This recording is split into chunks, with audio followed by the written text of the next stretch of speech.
Elishibah Msengeti, carry your own weather. Carry your weather, Elishibah Msengeti.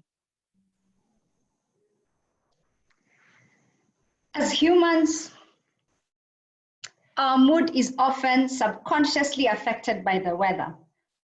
When it's sunny and bright, we feel happy. When it's gray and gloomy, we feel sad. However, there is such a thing as carrying your own weather.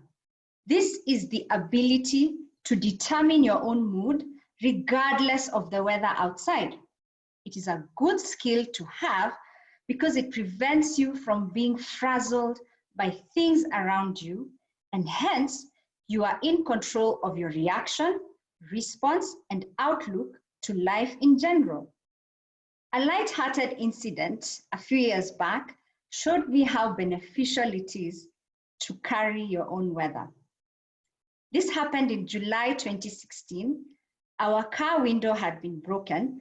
The story of how the window broke is a long one, but the window needed to be fixed. My husband, Poriot, and I happened to be free on the same day, and so to maximize on the day, we decided to take the car to the garage together. Our usual mechanic gave us the phone number for a person who specifically fixes windows. As we did not know the location of his garage, he gave us directions on the phone. When I called this person, he told us to go to a post office from where he would direct us. When I hung up from talking to him, I turned and told Poriot that this person sounded very detached, disinterested, and almost as if he did not want our business.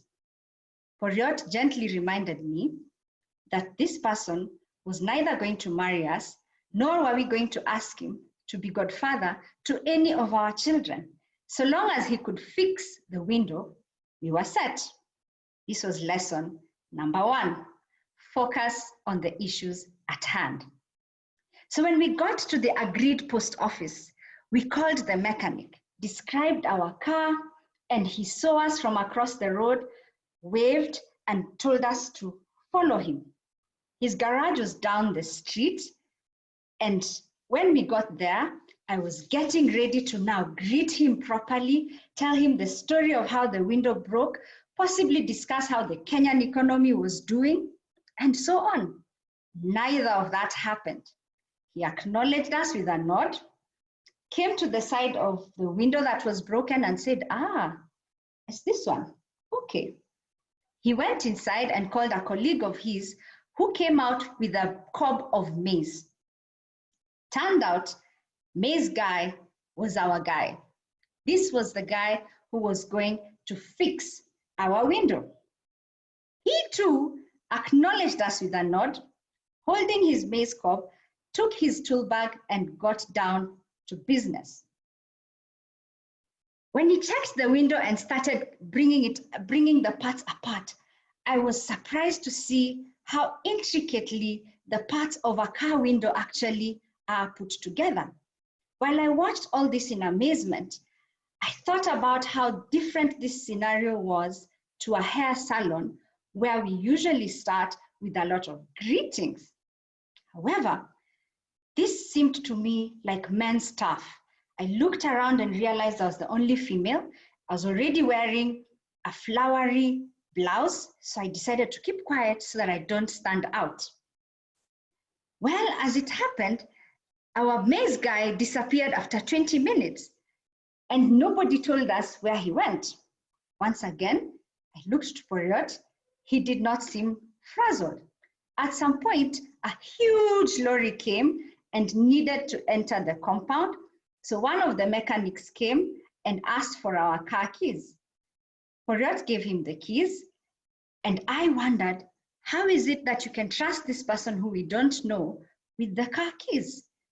Again, I was reminded, this is the business that these people are in, cars.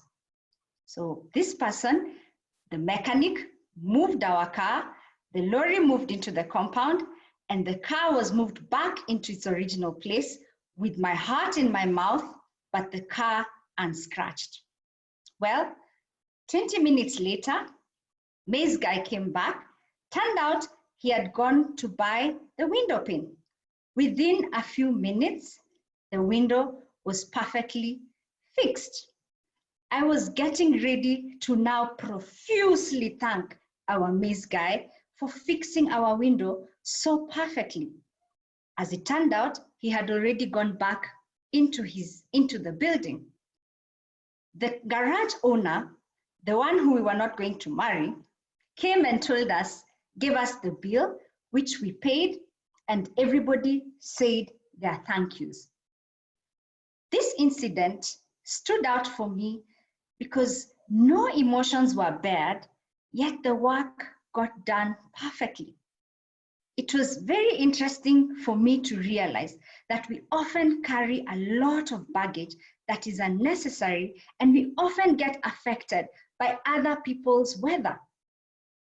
Like the garage owner and Poriot and the maize guy, it is actually possible to carry your own weather and get on with your business. So 3 lessons from this incident. 1, don't sweat the small stuff. 2, focus on the issues at hand. And 3, carry your own weather. Oh, and a bonus lesson, it's never that serious unless you're going to marry the person or ask them to be godparent to your children. Madam Toastmaster.